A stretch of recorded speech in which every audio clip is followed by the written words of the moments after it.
Okay, so hi everyone. I know you were all expecting David Carson, but you got Kasper Strömman instead. But I think you made a better deal out of it. I want to set the tone.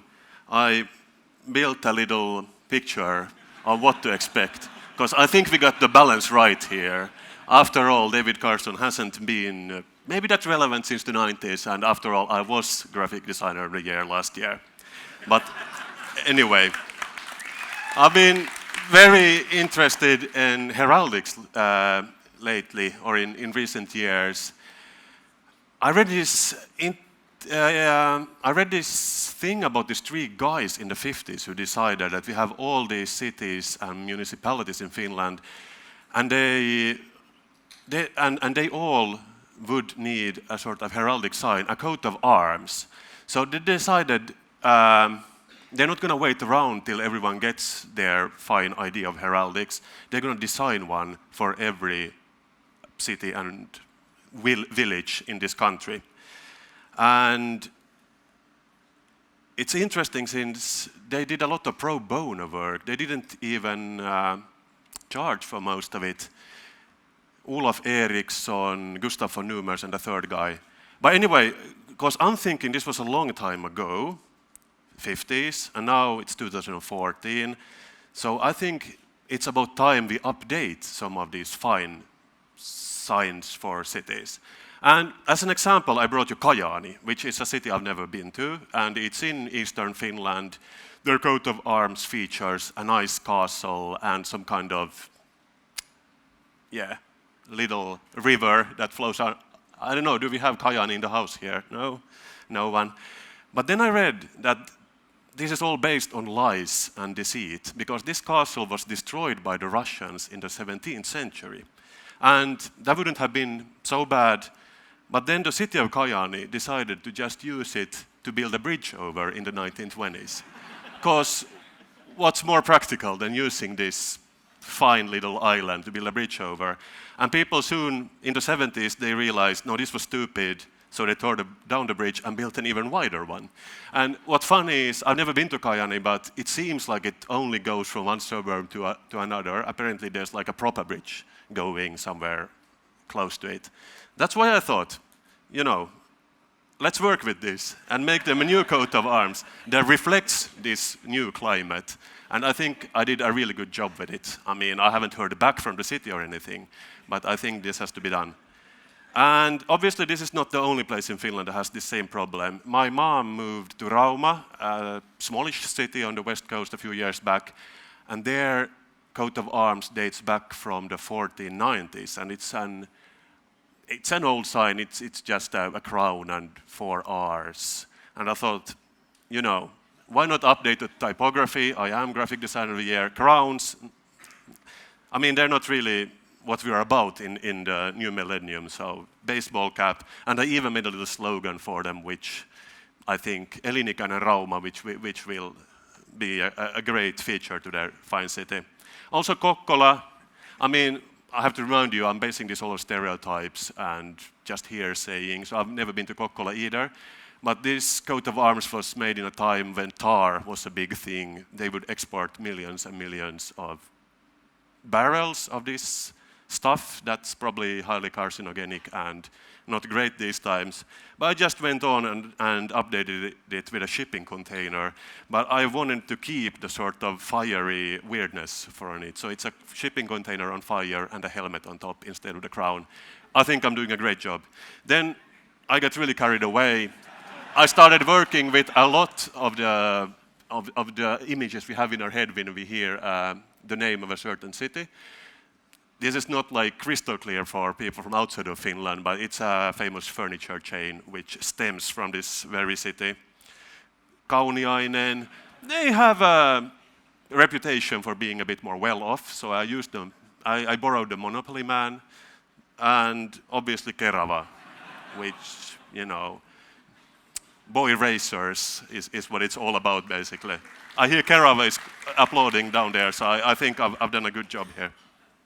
Anyway, then I visited Berlin a couple of years back, and what's funny is different parts of the city have these coats of arms, which are probably really old, because if I'm not mistaken, I mean, the whole of Germany was made up of small kingdoms and whatnot. So I would assume the city of Berlin would be the same. So you got Prenzlauer Berg, they have some kind of thingy and grapes, and they still have the Berlin coats of arms up here with the castle. You got Mitte, you know, they're going with the bear theme. It's probably great, I don't know. But I thought like Helsinki, we need to work with this in Helsinki as well, because we have all these parts of town, they don't have proper signage. So I'm starting to use things that are instantly familiar to people. Korkeasaari is where we keep the zoo here in Helsinki. And this lion is from the Finland coat of arms. But you know, just update it and make it recognizable and people know what they're dealing with if they're going out to Korkeasaari. Also, I'm using Merihaka. Here I'm trying to capture the unique architecture of the 70s, which placed cars in the center and people somewhere on top behind a lot of concrete. I actually have a little t-shirt shop where I'm selling these. This has been a seller because I think people recognize the architecture of Merihaka. Kallio, I mean, it's not too complicated. These were, you can have a beer in Kallio. Anyway, there was a newspaper did a little piece on these, and when people get to comment on these anonymously on the internet, you get a lot of shit for them. And people really upset, and I mean, they were furious about Kallio, like, no, they should be the church of Kallio, not a pint. But I think we know we all know what we are talking about when I say Kallio. Sörnänen, famously, they have a prison, which is not even located in Sörnänen, it's in Hermanni. But I still think I'm being pretty compassionate when I'm not putting the famous market square Piritori there, where you go for your daily drugs if you're into that kind of thing. I'm still going with the nice option, using prison as symbol for this fine place. Then some places, I mean, all of these, I'm just basing them on Wikipedia articles and what I feel like. So I've never been to Koivuhaka, but it's apparently not much to see, just ring roads, crossing and meeting. But I still try to get some kind of heraldic Hannunvaakuna thingy going here. And, you know, I don't think I did a bad job here either. And I am graphic designer of the year, so, you know. But then the city of Espoo, they heard about it, they got a hunch. They were like, Kasper, we like what you're doing with this Helsinki coats of arms you're creating for different parts of town. Would you design some for us? And they have this official magazine called Espoo, where, I mean, they were clear to point out it's not going to be official, but you can do it just for the newspaper article, and we'll print them and people get to complain online. It's going to be fun. So that I did. Problem is, for those of you who don't know Espoo, it's not a dense city structure. It's more based on driving around from one shopping center to each other, which I learned from going into Wikipedia articles. All different parts of sound only mention the shopping center located in specific part of town. But that's what we're going with then. Leppävaara famously had the first supermarket or hypermarket in Finland, Maxi Market. But again, I'm trying to elevate this to a more sort of classical level with the temple, with the big M on top. So people can feel like they're making a difference and living in a society where shopping centers are not in the core of everything. But after I've done this, I said to the guys, but how about the city of Espoo, your coat of arms? That's pretty deceitful and not true. I mean, I've never seen a horse in Espoo. And they were like, yeah, sure. In the 50s, there were lots of horses here. It used to be more rural. And then, but what if we make it more up to date and just put a tire on it? Because after all, you're all about driving everywhere. Not, I mean, that's pretty clear. And I'm like, yeah, well, I don't know. We're actually making huge advances in our infrastructure, there's going to be loads of trains. Could there be a train on the coat of arms? Like, no, that's not going to work. But yeah, they were fine with it. They put it, although much smaller, in the magazine. But the funny thing is, Espoo also has another logo they use for their city, which is just like a style. I guess it's supposed to be an E and Espoo.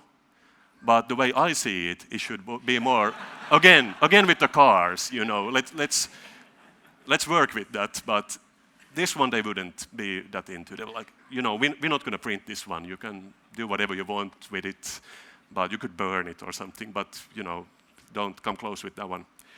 Still, went to the internet. They're building a new, or they were building a new area of Espoo this year. And actually, when you buy a house or a flat, you get a car sort of just for free when you buy a house. And I haven't made this up. It's actually, yeah, you can see down here, 2014. So this actually happens. They're all realizing there is no infrastructure in Espoo, so, you know, have a car, have two. I mean, obviously one is not enough. But so I think I'm on the right track here, pretty much.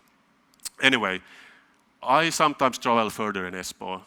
I've been to India a few years ago, and the funny thing is when you walk around the train stations, people, like say in Europe you would maybe have a bar of chocolate or, I don't know, a smoothie when you enter the train.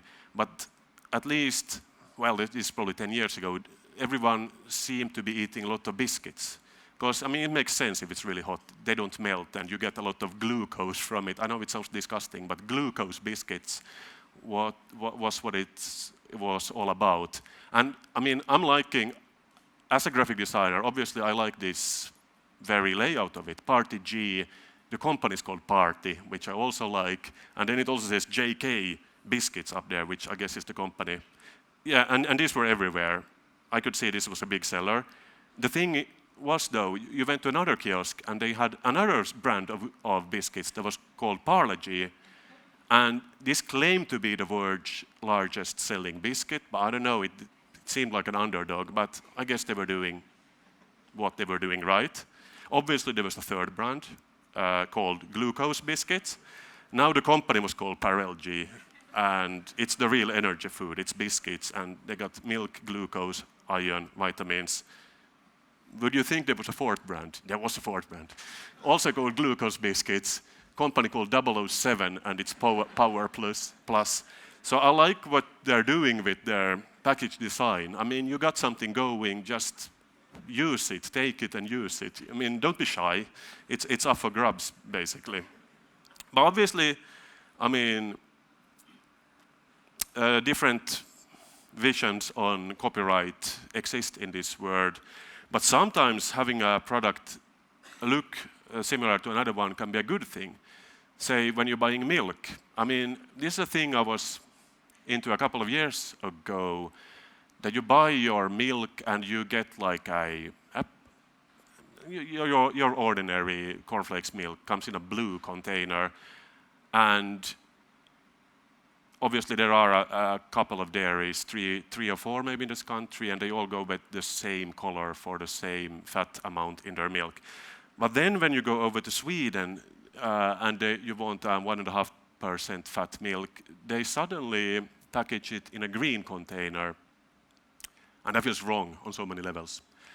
So I made these graphics to show how it should be done. Obviously, 0% fat is the light blue one, then you go from blue to red.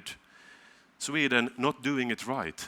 Going from yellow to red, I mean, I get the red is the fat one, but green, I mean, it looks like a traffic sign to me, and that can't be. Obviously, in the internet age we're living in, I checked out Norway as well.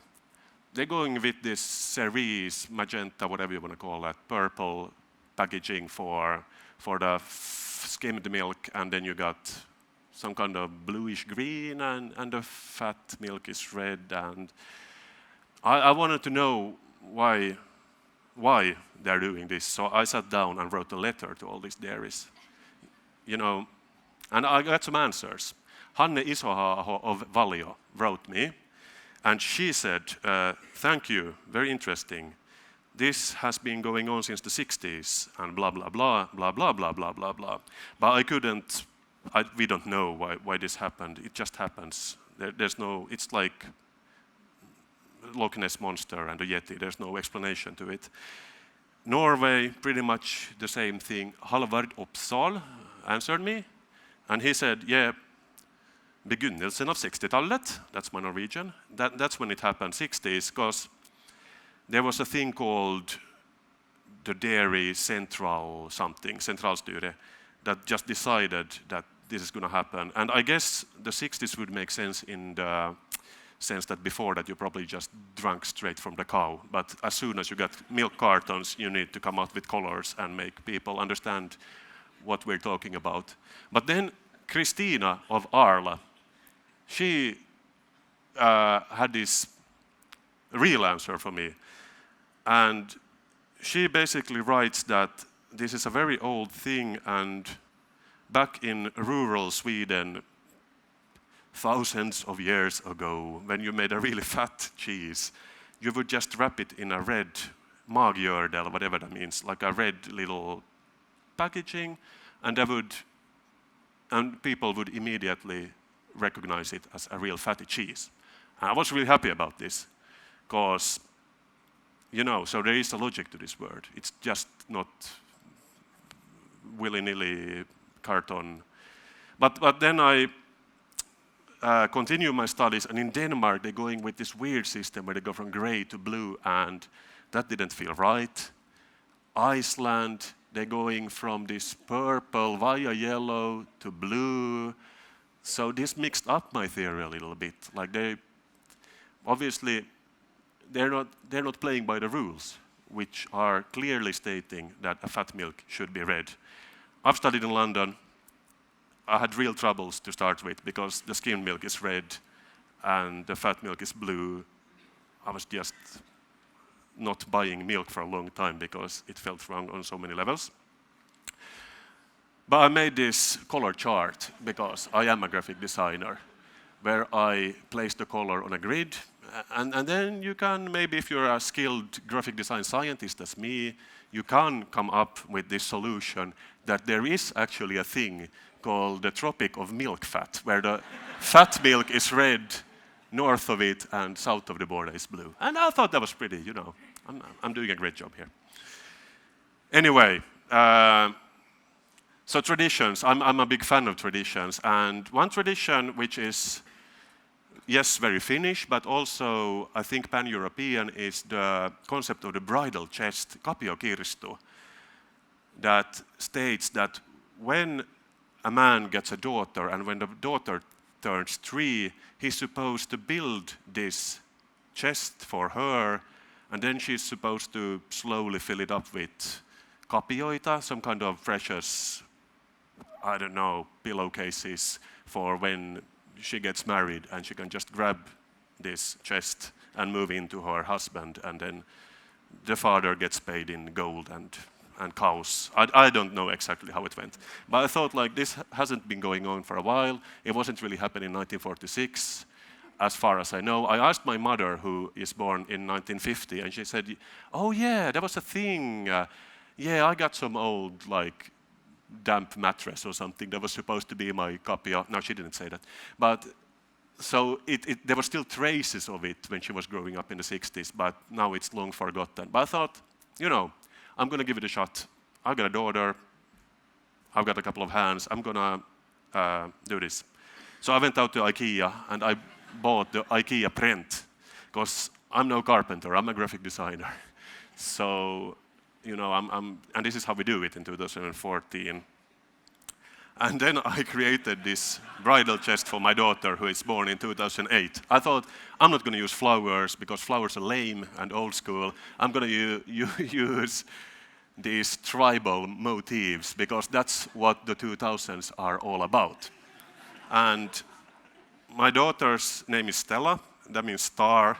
So that was good. A good choice, like back in 2008. I have something to work with now. I can use these stars in my bridal chest. And I also added some Chinese signs because They were important. I tried to write daughter on one side and star on the other, but I just Googled this. I have no idea what it says. It probably says like fried banana on one side and roast duckling on the other side, but you know, that's something that we can figure out while she grows up. And I don't know, I think it's pretty good. Well done me, again, you know, doing a good job in life, I think.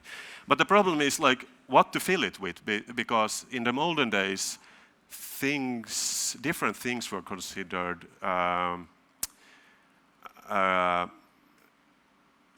good to have when you grow up.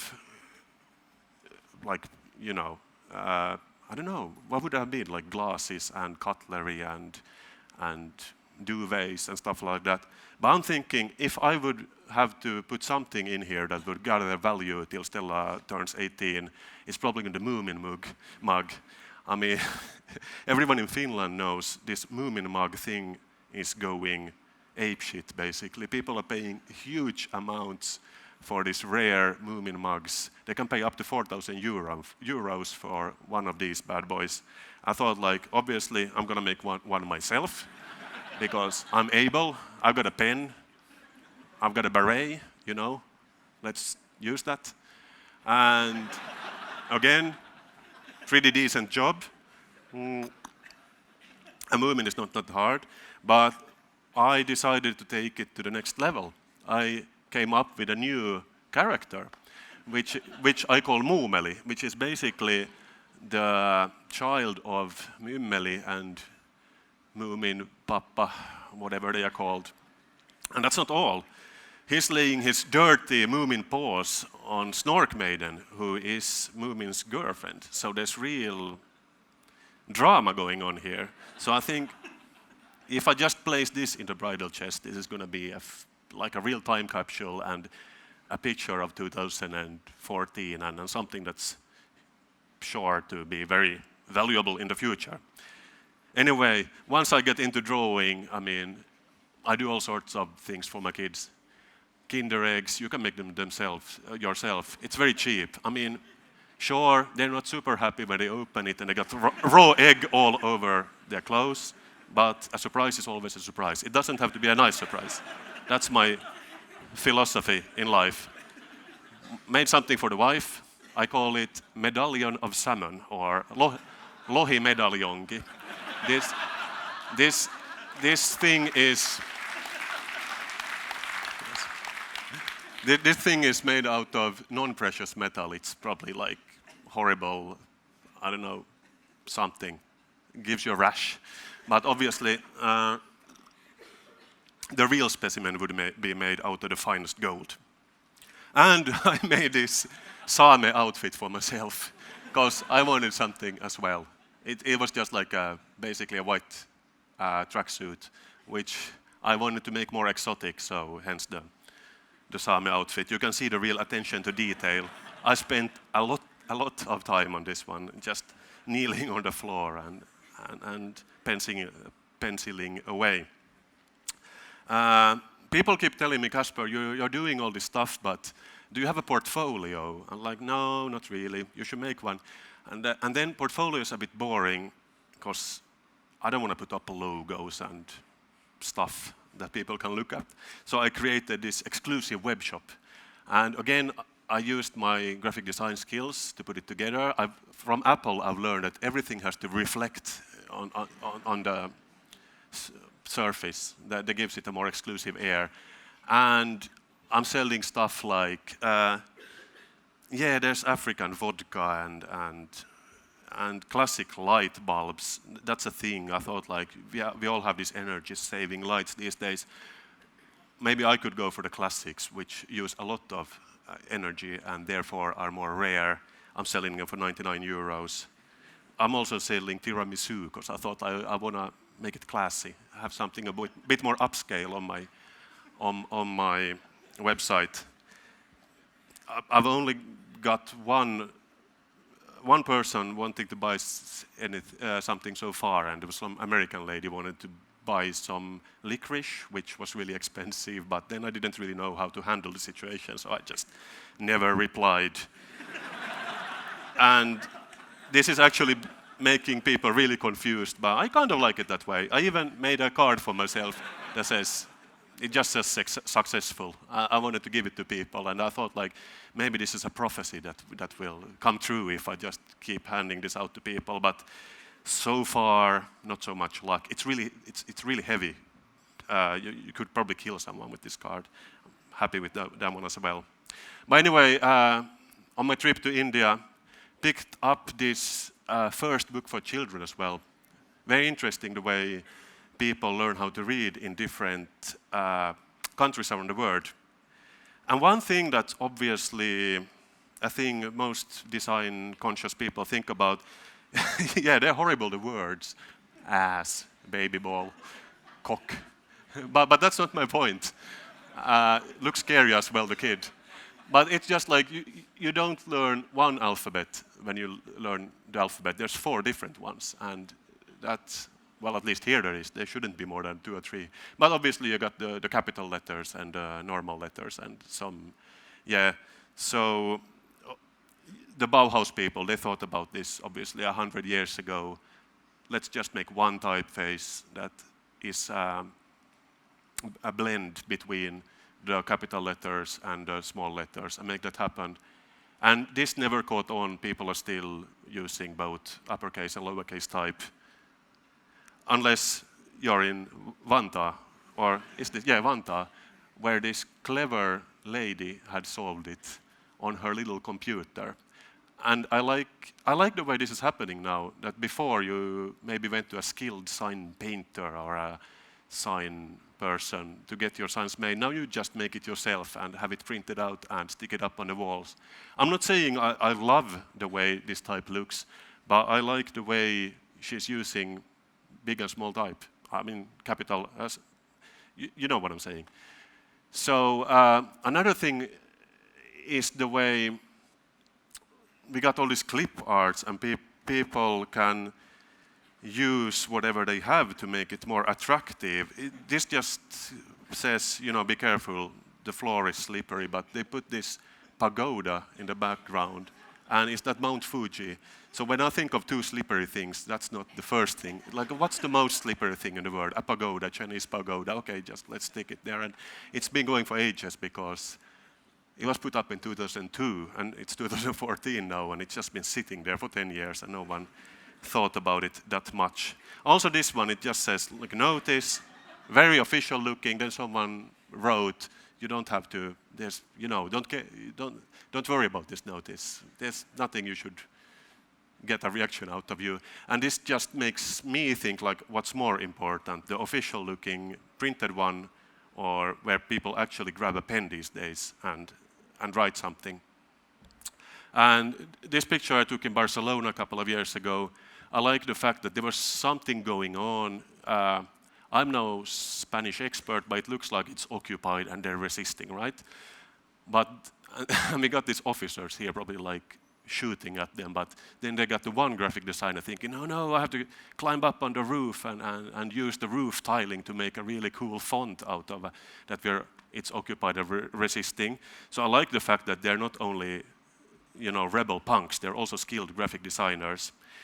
These, not so much. This I took in Copenhagen earlier this year. Obviously, to write something like this big, you have to have a huge brush and just be hanging out on, and painting. But it's supposed to say hey, H-E-J, but they got it the wrong way around. So they just had to fix it up there, and yeah, it says hey, it says hi up there. So like a massive fail, which you can see all over town, which I like about it. You know, it says hi. Yeah, it even says there's no hi or ko up there. So they realized they're doing something wrong, in fact. This one is from a cafe here in Helsinki, and I mean they meant well, but there's no way you're going to read, I want to kiss you. That just doesn't happen. On a good day, it's going to be kick you, but on a normal day, it's probably going to be, I want to kill you. And I wonder how long it got to stay like that, because obviously a skilled chalk artist could probably make it happen in no time.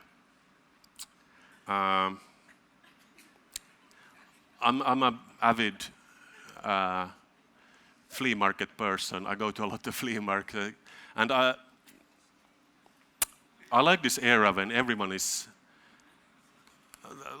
like starts believing in themselves and thinking like I'm a genius painter person. I can draw a horse, and then I'm going to sell it for 100 euros in this damp, nasty basement. There's a little child inside this painter who got too much love as a child and too much encouragement. Like, you can do it. You're a good person. Let's work with what you got. And I've been collecting these for a little bit. 158 euros for this one. Someone came to their senses because it's 50% off if you look on the left-hand side, but still 78 euros is that's more than I'm willing to pay for this. This was a bit dramatic as well because I was taking pictures and the owner of the flea market just came around and she was like, "No, what are you doing? You know, you can't." Yeah. Anyway, so I risked something. I risked my camera to bring you this picture. Also, a puzzle that someone already solved and just glued, put a frame around for 25 euros. I don't think it's really cutting it. I think they need to try harder. Nothing to say about Kai Stenvall per se, but you know, a puzzle. It's a game. You know, this is not a game anymore. This is something else. And this is actually truly scary. I don't know what is going on here, but the child looks possessed, and the dogs are trying to rip it to shreds. And I mean, it was pretty cheap, 25 euros. I probably should have invested, but then I would have got the nightmares for a long time. I have this nagging feeling I've seen this before as well. Like maybe there is a famous painting that looks like this, and this is just a replica. I hope not. Yeah, this is Rauma. This is also from Rauma. This was only 4 euros, but it says this is what happens when you drink milk instead of beer. And he got 3 penises, which I think is really horrible. but he's very confident once again. Like his parents probably told him he's very good at what he does as a child.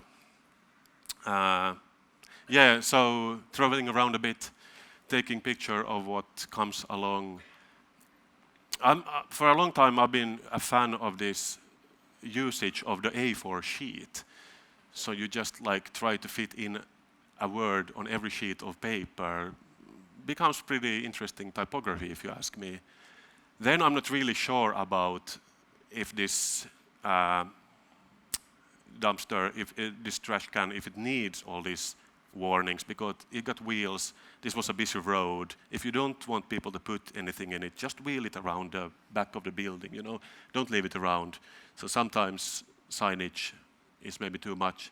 But even official signage can be a bit challenging sometimes. This is a well-known domestic airline, and if you're lucky, you get to sit next to the exit with got ample leg room. But if something happened, I'm not sure if I would be able to get out very quickly because there's 8 different signs you have to read to actually be able to open this door. Also, sometimes this just looks like a trap to me. Like, what's happening in there? It says, you know, they're selling paintings inside, but I don't know. I mean, always dodgy with vans that say stuff, free Wi-Fi and stuff like that. You know, don't go close to those kids. This one, a bit lost in translation. Famous lunch place here in Helsinki, unfortunately closed down. I don't know. They probably never went international, but if they would have, that would have been really funny. Rape. They had a website for a long time that was up after the place closed, but unfortunately that's long gone now. Yeah, this is strange as well, because this is after 9/11. Some interesting person just built this huge juggernaut out of scaffolding and old bikes. And it just says we need more facts about the WTC towers 12 and 7. And he thinks the solution is just to build this thing, bike around Helsinki, and that's going to solve a lot of problems. Also, some of these signs, they're a bit too dramatic, if you ask me. Because I see a flight of stairs, the sign says there's a red danger area, just like a free fall on 2 meters, and then you're just gonna, break a leg, and then you're there. But, it looks pretty idyllic, so nothing to worry about if you see this around town, if you ask me. Also, sometimes you need to exchange money, and this one says, attention, don't handle your money or be discreet when handling your money. And the funny thing is obviously putting it in a yellow plastic folder in big type. So, yeah, but I shouldn't be bad-mouthing everything I see. I also create things myself, as you saw earlier. But I've also done a few children's books. You never probably heard about these because they weren't such big sellers, but I've made a book called, or my sister wrote it, I illustrated it. Also did one called The Tiger Office. There was one called Ursula and the Hasse. Anyway, the only people I can get them to read them is my children, because they know the only way to get me to read is like they bring me one of my own books and goes like, oh, you like that book? Do you want me to read it for you? Of course, come here, come closer. Whereas other times I'm just like, not into it if they bring me a book. But I thought like, how to make a book that would actually be relevant and interesting to people. Nobody puts baby in the corner. I don't know, maybe this could work. Like, baby is put in the corner, but he's putting up a fight, not happy about it. The dad is there. Basing these on famous movie titles. Yeah, baby, yeah. You got the thing going there, so maybe tie in on that. Also, Hasta la Vista Baby, where the baby gets given away for adoption to Mexico, and the parents get a new child. I think that this could work. I mean, there's drama, humor, exotic locations. This is not a real book, not been done yet. But this is an actual book that I picked up. And if you're anything like me, you can spot a penis in the face of this dog. I mean, it might just be my imagination playing games with me, but I've actually made a poster of this, have it on the wall at home. When the kids get older, they probably have to take it down, but for now it's really funny. But back in the day, before there was the euro currency in our country, what was interesting, like the last banknote that was issued in the 90s, the yellow one on top, it was only on the market for about a year before someone realized, come on, we made a horrible mistake and it can't look like this. So they come out with this blue version a year later. And there's a hologram on it, and they probably made some updates. But the main issue was it got confused with another banknote of maybe the 500 mark banknote. And I think this is a very good thing to keep in mind when you're designing stuff yourselves. Like, no one is perfect. They screwed up, and they just had to recall like millions of these slips of paper and print up a new one. And it happens, and it can happen to you as well. Some other interesting things I've been thinking about. John Deere tractors, very interesting because you got the green and yellow thing, and that's a thing that's been going on for 100 years now. Like always when you see a tractor, you will know from a distance it's a John Deere tractor because of the thing, and they never change the colors. And another thing is when my wife gave birth to go into the hospital, the maternity ward, they give you a gown based on your size. So I don't remember the exact sizes, but maybe the pink was small, yellow, medium, blue was large. So it was interesting as a father, you walk around, it goes like, okay, there goes a large mom, there goes like a medium mom. So it's not a problem when everyone is like in pain and about to give birth and there's a baby head sticking out between your legs. But I was thinking someone could actually use this for like a normal brand of t-shirt, just like the medium shirt is always gray, and because that could lead to interesting situations where people would just like dye them in other colors to appear smaller or larger than they actually are. It probably doesn't have any financial applications, but what do I know? And again, in Copenhagen this spring, they used to have trams in Copenhagen. And what's interesting about it is that how they come up with this yellow color. Because apparently the guy whose name I can't recall right now, he just walked around town, or he biked around town with all the, where all the tram lines would be built in a few years. And then he just collected dirt from all of these places into a bucket. And when he came back to the office, he mixed all this dirt, came up with this yellow hue, and decided this is going to be our hue. Because when we paint the trams in this color, they're never going to look dirty. And I think that's pretty smart, you know. I don't know if it worked for real, but I do know they sold, the city of Copenhagen sold these trams to the city of Lisbon in the 70s. I don't know if they kept the color, because that would be interesting to know if the dirt is actually, it probably has another color in Lisbon. So if they looked all filthy and horrible when they arrived over there. But I actually don't have any real information about this issue. But about this beige color, what's really interesting is that I read about some astronomers from the Johns Hopkins University who just went out on this huge project of theirs to collect, well, I'm reading aloud now. They measured the spectral range of the light from a large volume of the universe. The survey included more than 200,000 galaxies. And then they came up with the average color of the universe, which is this beige color.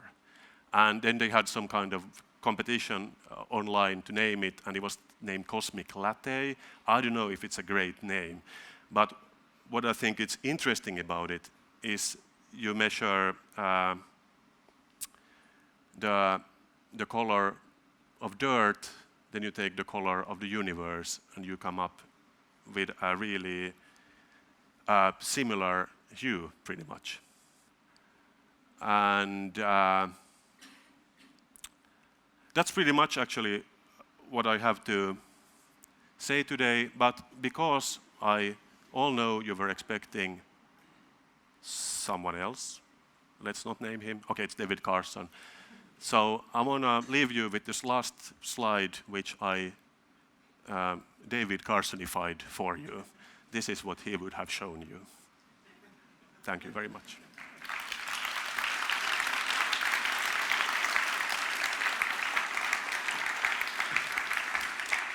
Kiitos.